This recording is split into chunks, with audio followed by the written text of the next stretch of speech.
Today guys, Transforming an last organization week is I widely crafted a recognized video regarding as the organizational seminal transformation. work in the Now field we're of going to OD connect or the organization development. Edwards And no Deming's matter 14 points how you look in at it, effective the management. world continues How the to 14 change points faster. of So kailangan Deming's nating makahabol were applied kasi for maraming effective changes. There are management. many changes in the environment and rapidly happen. And there are two fundamental goals underscoring most transformation. The fundamental goals in transformation is to increase revenue, profits, and at the same time decrease costs to become more effective and efficient. So ito yung mga goals na gusto nating makita to become competitive. Organizational health is the competitive advantage of an organization. And this happened through transformation. And there are 8-step process developed by an American consultant, Philip Kotler, who is the father of modern management. Number 1, in the 8 process is to create a sense of urgency. Top leaders, CEO, must describe an opportunity that will appeal to individual employees using your heads and your heart. And this statement to raise a large urgent group of volunteers. We have to craft messages that will convince our individual employees to get out of their comfort zone, and we have to create a sense of urgency to grab the opportunity. There are opportunities that we have to avail. So we have to adapt to transformational or organizational transformation. Okay.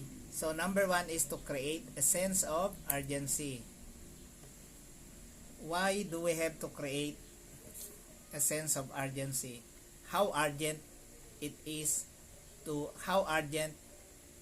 is for us to change. Building urgency is all about concentrating on a window of opportunity that is open today and may close tomorrow.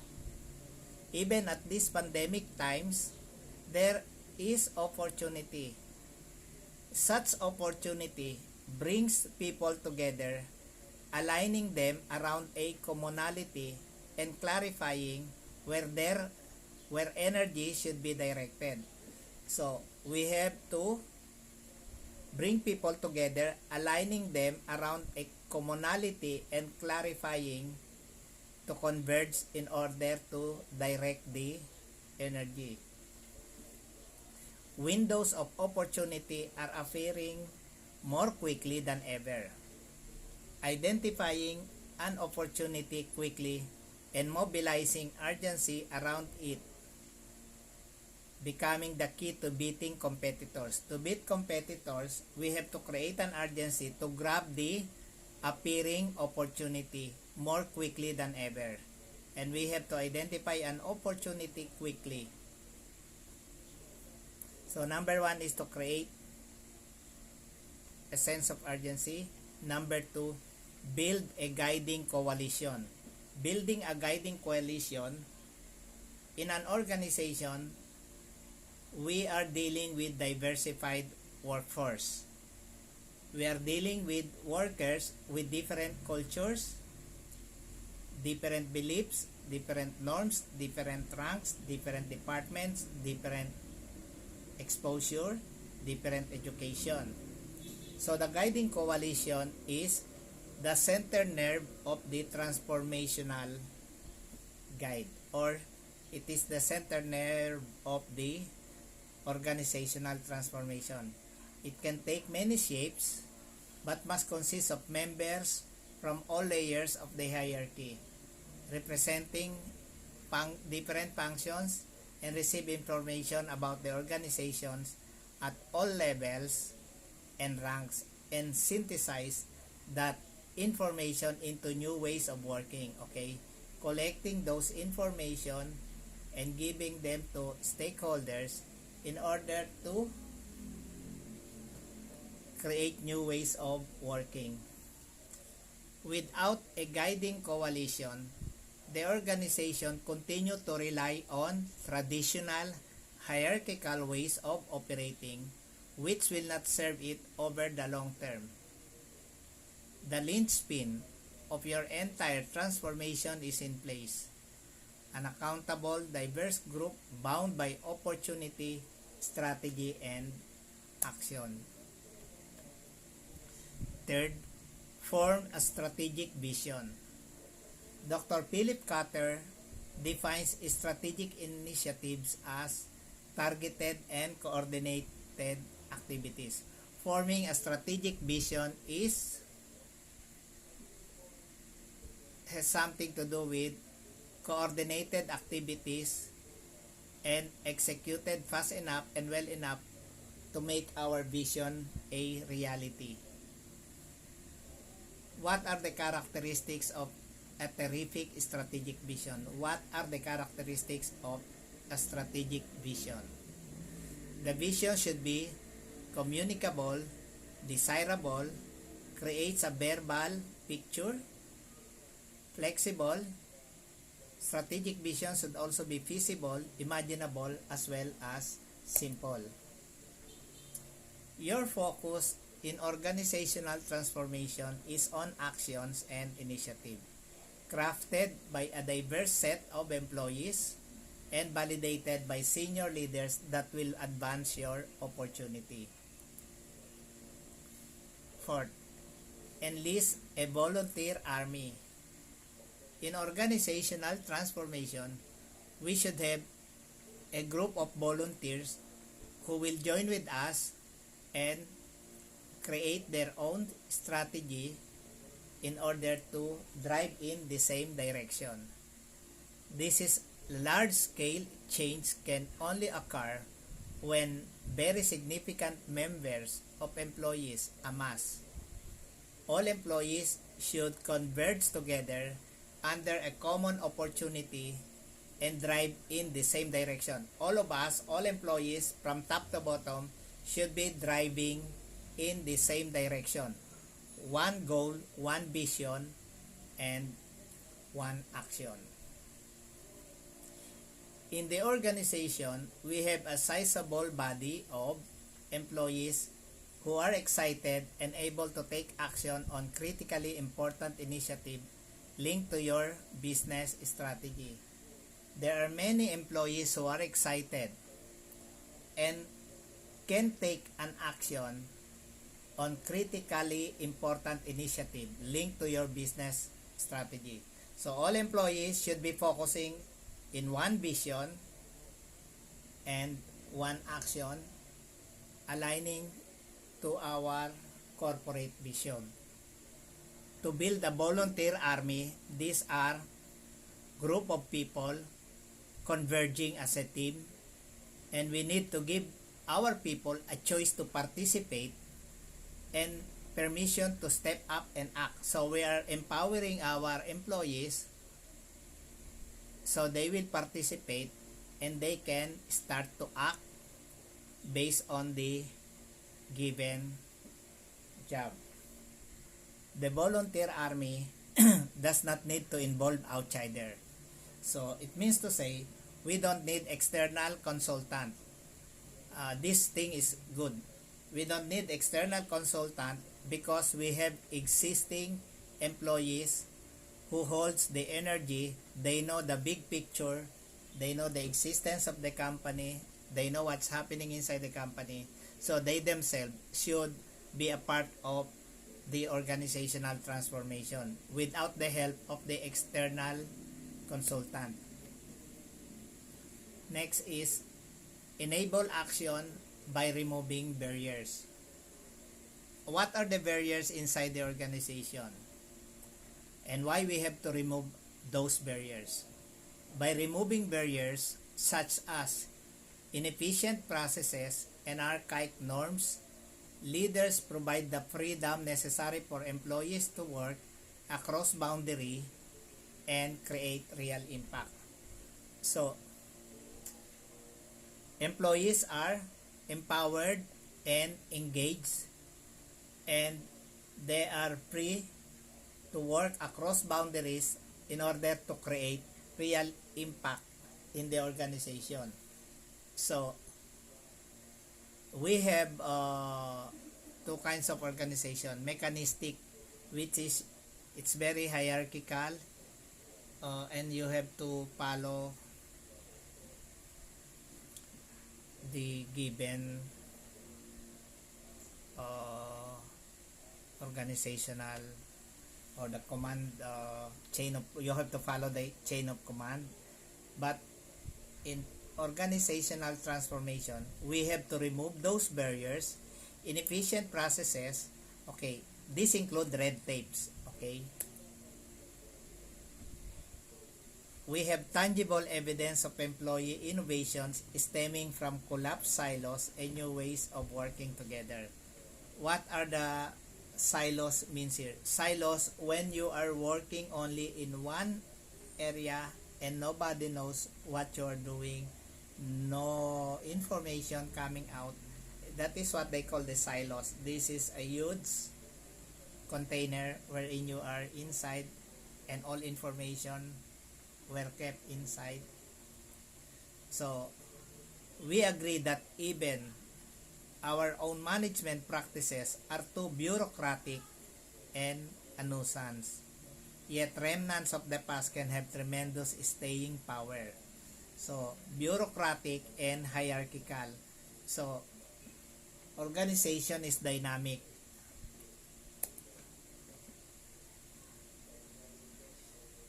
So if we will engage and empower our employees, innovation is less about generating brand new ideas and more about knocking down barriers to making those ideas a reality. So innovation is generating new ideas and knocking down barriers to make those ideas reality. So remove barriers so everybody can contribute to the improvement of an organization. And in order to remove barriers, we must identify them. Think about why past initiatives have failed, why previous organizational transformation has failed, and what stage it failed, and how they get completed but then abandoned. So barriers can be commonly stated and accepted statements that, while appearing helpful, can deter attempts to get past legacy obstacles. So we have to remove barriers so everybody can act and show their talent and contribute it to the organization. Actually, sa workplace, may mga matatalino, magagaling na workers kahit sa technical, kahit sa conceptual, mayroong magagaling. Pero hindi sila nabibigyan ng pagkakataon. Many potential leaders and many potential contributors to organization kept silent because they were not given the opportunity to act and to contribute. They are not empowered and they are not engaged.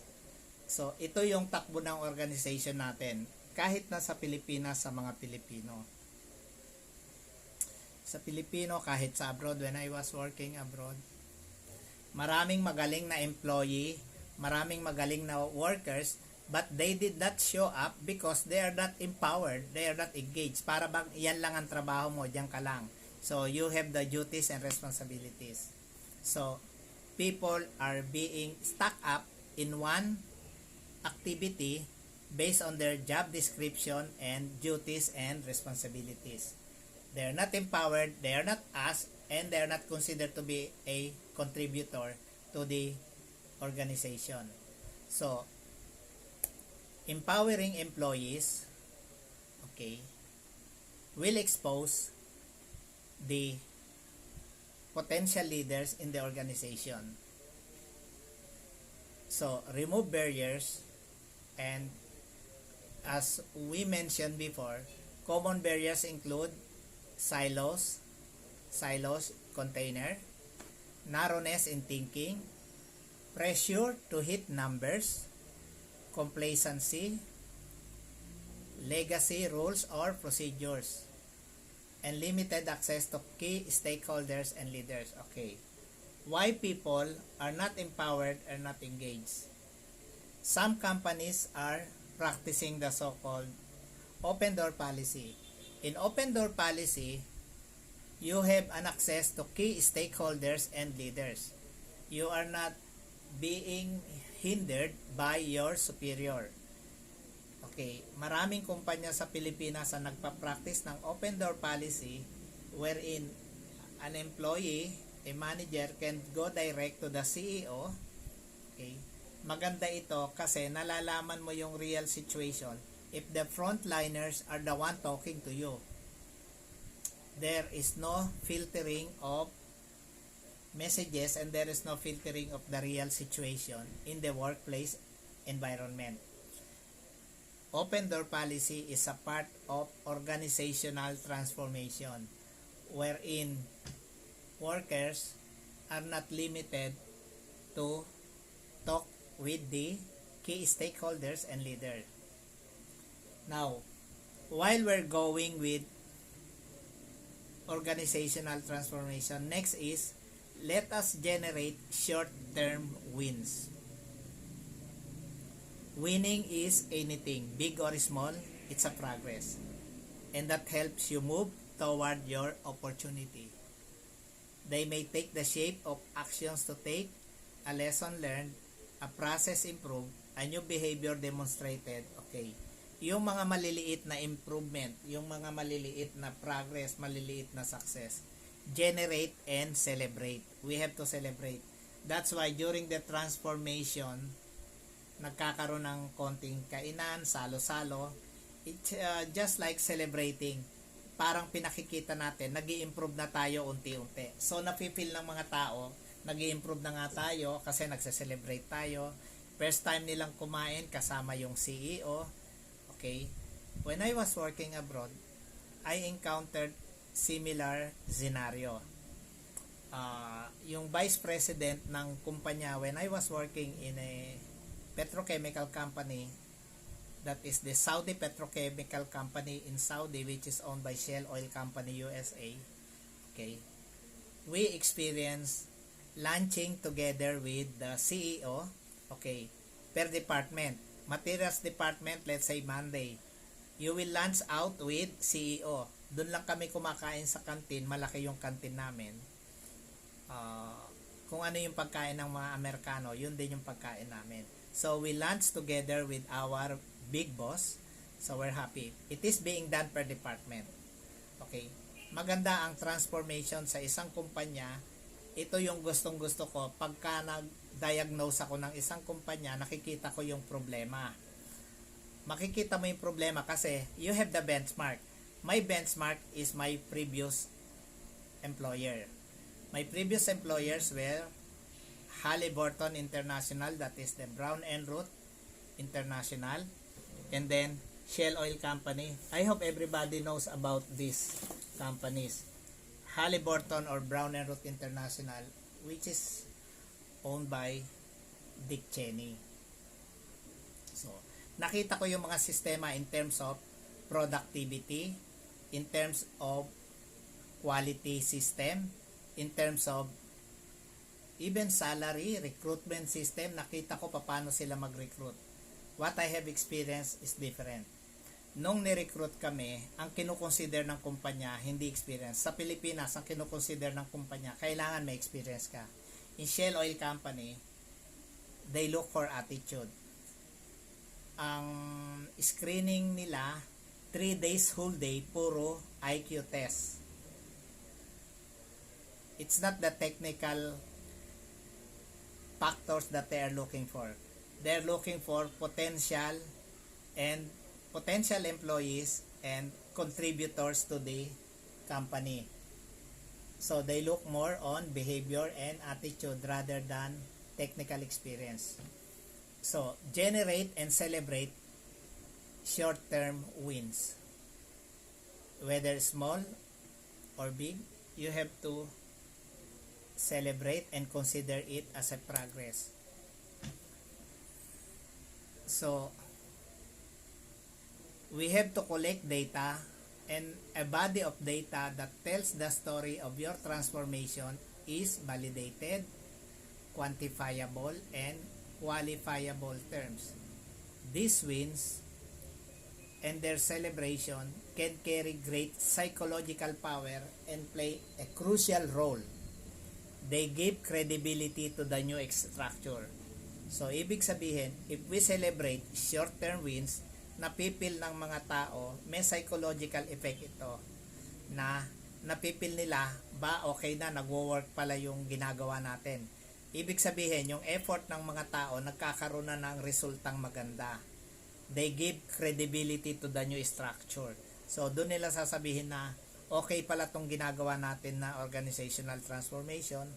Nakikita natin yung improvement kasi nga sineselebrate ng management kasama tayo.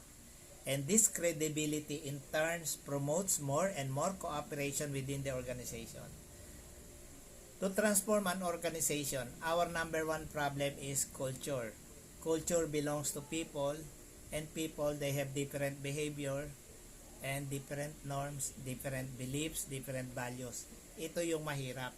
Because we're not talking to robots, we're talking to human resources. We're talking to people, we're not talking to machine. So, what motivates people to join and to participate in organizational transformation? Usually, employees, they do not want disruption. Why rock the boat? There's no problem. So, don't rock the boat. We are smoothly sailing.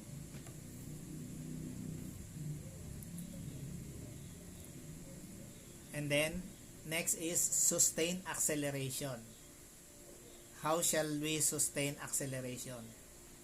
That the improvement that we have started, para bang sinabi mo, in the scale of 1 to 10, nandun na tayo sa number 8. So, we have to sustain that and accelerate to 9 and 10. So, acceleration, we have to press harder after the first successes. First success, accelerate, second, third, fourth, fifth, up to you reach the top or the corporate goal. Press harder after the first successes and succeeding progress. Our increasing credibility can improve systems, structures, and policies. So, dapat ma-convince natin ang mga employees to get out of their comfort zone at makita nila yung credibility natin na nag-i-improve ang system at nagkakaroon ng benefits. So, increase our credibility and that will improve the systems, the structures, and policies. So, sustain acceleration and be relentless with initiating change after change until the vision is a reality. Be relentless, wag tayong hihinto na magkaroon ng initial changes, after changes, until yung vision natin to go to the top becomes a reality. So, unti-unti, it can be easy to lift your foot off the gas pedal after experiencing some successes. Sustaining acceleration is the time to press harder and use those wins as momentum to further fuel the change. So, yung progress natin, i-sustain natin hanggang ma-reach natin yung top. Success after success after success. Change 1, change 2, change 3, up to change 10. These are the progress that we have to achieve. This is the time to press harder and use those progress and successes as momentum to further fuel the change.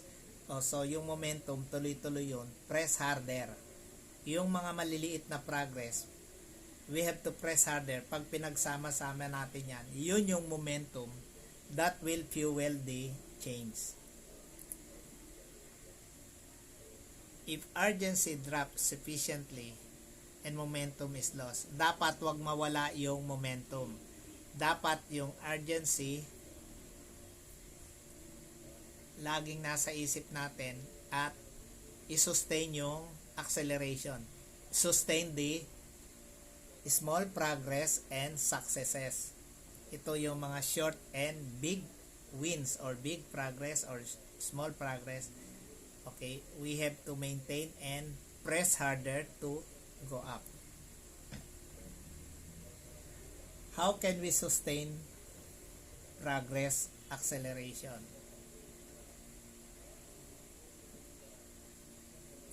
Okay, we can sustain acceleration if we can get more and more people or employees involved in this organizational transformation. Always look for ways to expand the volunteer army. Ibig sabihin, per department mayroong team. Dapat dumadami yung team members at dumadami yung sumasali sa team. That everybody will participate with new volunteers and fresh eyes. Sa ibang company, like the case of Total Quality Management introduced in GE and Samsung. Okay.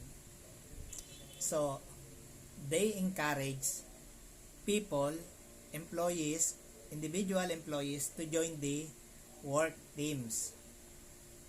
The more you convince more members to join the team for organizational transformation, the better that we can minimize barriers and resistance to change. And we'll be getting a lot of potential great contributors to organization. So, sustain the acceleration of change. Institute change. Years of different kind of experience are often needed to create lasting change. This is why cultural change comes to once a deep transformation, not at the beginning.